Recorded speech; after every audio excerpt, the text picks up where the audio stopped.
A woman who never appeared in a single tabloid headline just detonated a royal landmine.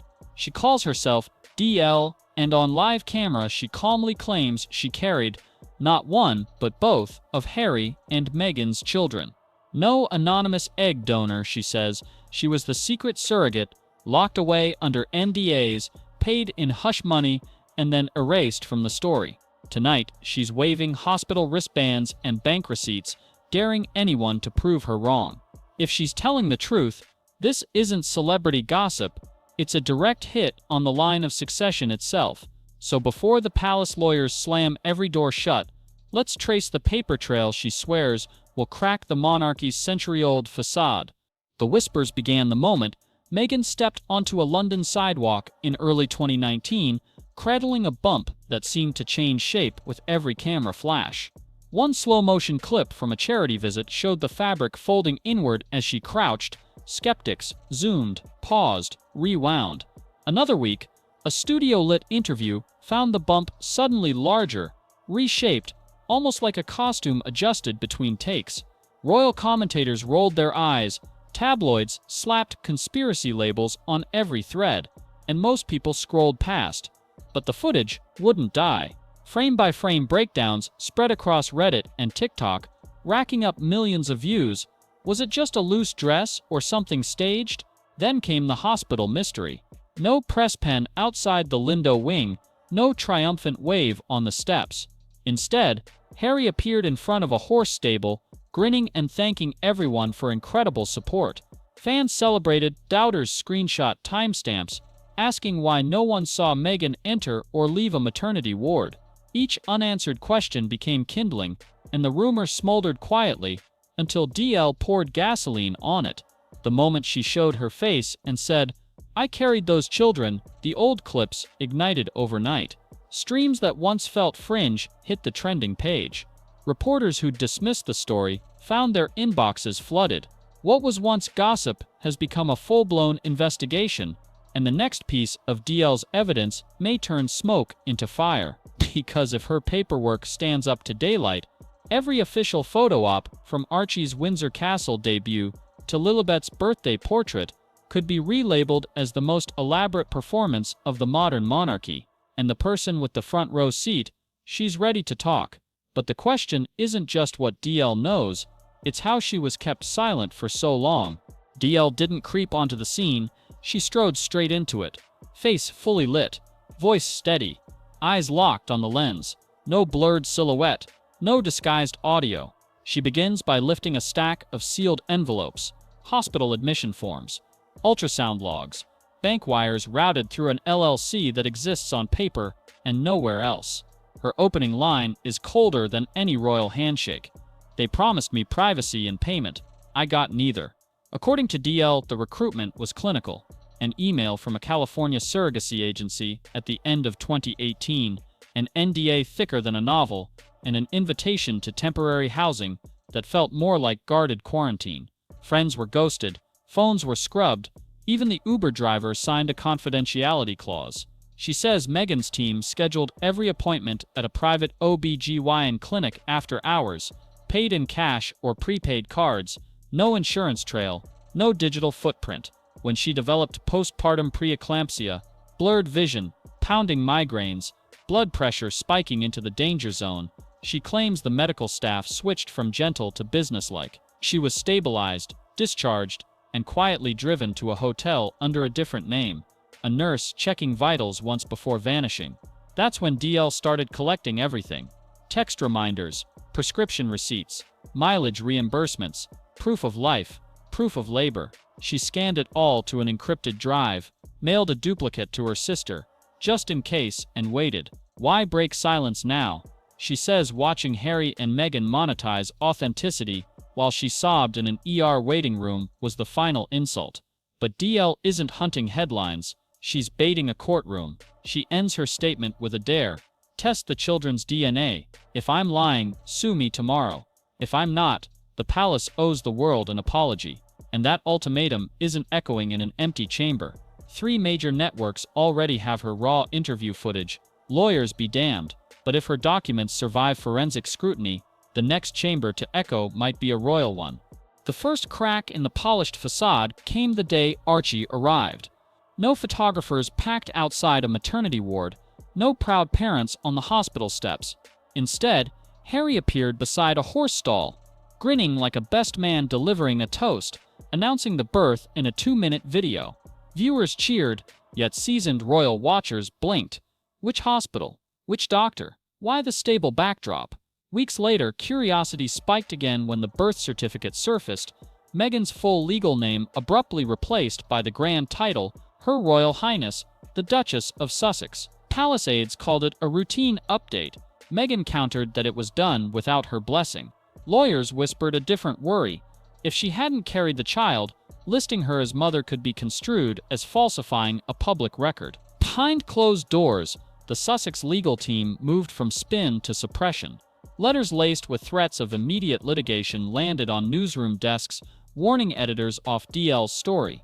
When journalists requested a simple rebuttal, hospital discharge papers, a physician's confirmation, any on-the-record denial, they got silence. Each unanswered email only amplified the questions. If everything was above board, why fight disclosure harder than any tabloid rumor to date?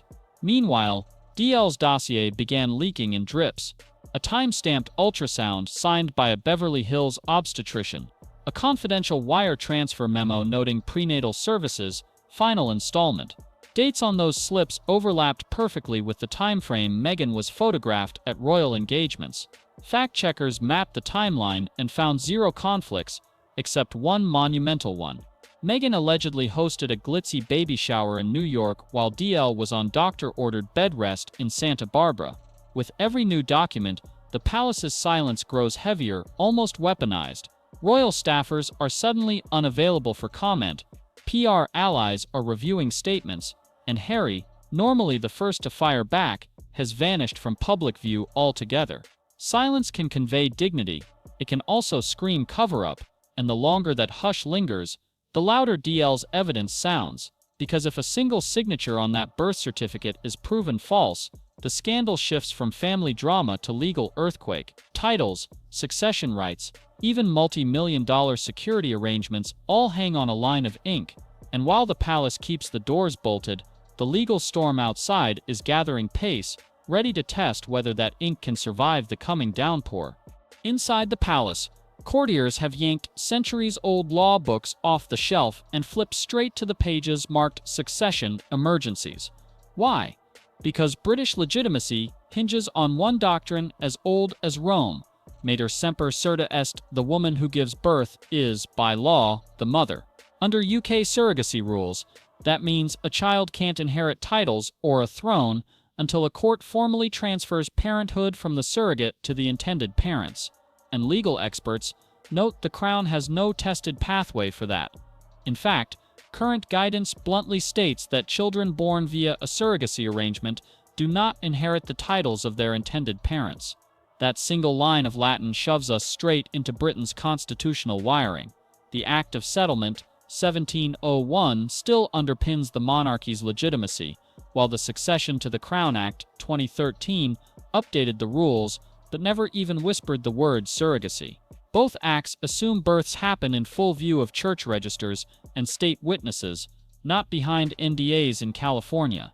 If DL's claim stands, Archie and Lilibet could find themselves outside the line of succession on a technicality older than electricity. No wonder veteran advisors are staging crisis briefings. According to reports, constitutional scholars are gaming out worst-case scenarios, strip the HRH styles, renumber the line, or most explosive, declare the Sussex children legally commoners until a court says otherwise. Meanwhile, newspapers from London to Delhi are running headlines that ask whether the 6th and 7th in line have been royal in name only all along. Every option carries historic fallout. Titles dictate security funding, trusts, even diplomatic precedents, and the palace can't hide behind family privacy because constitutional questions aren't private. They're public, parliamentary, and relentlessly legal. While lawyers argue over Latin clauses, the Sussex brand is hemorrhaging goodwill in real time. Public goodwill didn't just dip, it fell off a cliff.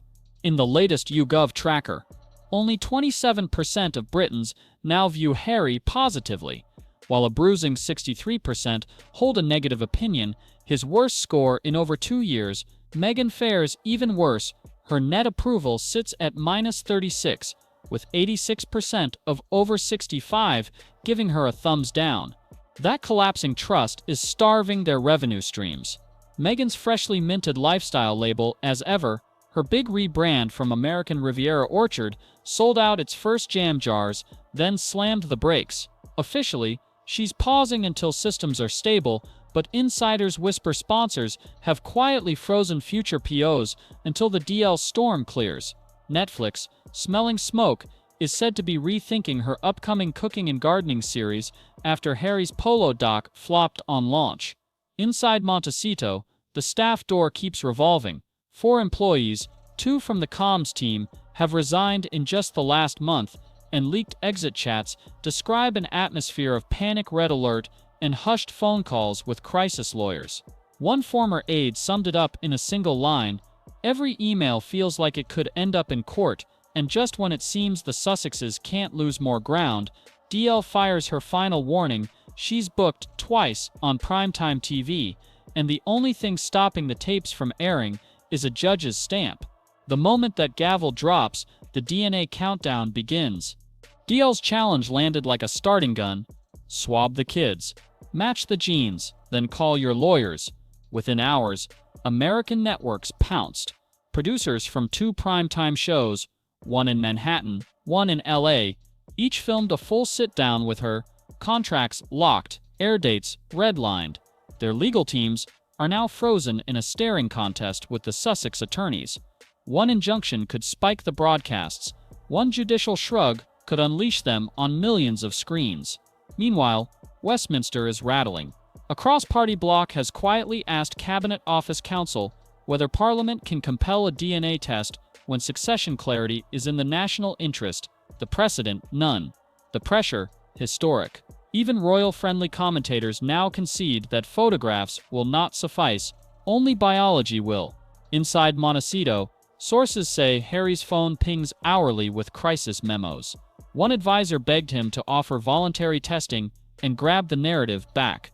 He reportedly replied, "That's admitting guilt before the results." Meghan, for her part, mistrusts any lab she can't supervise, but every day they stall tightens the noose of public suspicion. DL isn't blinking. She's retained an independent genetics lab, prepaid the fee, and mailed notarized consent forms to the Sussex lawyers. Her deadline is blunt: 30 days, then she publishes the chain of custody receipts online. If the samples don't arrive, she says, people can decide why, so the clock is running: 30 days to swab, match, and settle, or let the biggest royal cliffhanger since 1936 roar into open court and primetime TV at once. Because once those results hit daylight, they won't just rewrite a tabloid headline, they could redraw the royal family tree itself. If DL's files withstand the glare of daylight, the monarchy may face an earthquake unlike any in its 1,000-year chronicle, one triggered not by armies or abdications, but by a single woman armed with hospital wristbands and wireless receipts. Whether the Sussexes deliver DNA or double down on silence, the public has already glimpsed a seam in the fairy tale fabric and realized it can be tugged. Because if 2 royal births can be staged in plain sight, what other stories rest on nothing more than polished press releases and perfect photo ops? The next move, swab or stonewall, won't just settle gossip, it will reveal how much truth a modern monarchy can survive. And as that countdown ticks, every unanswered question lingers in the same uneasy hush. If the cradle is uncertain, can the crown still command belief?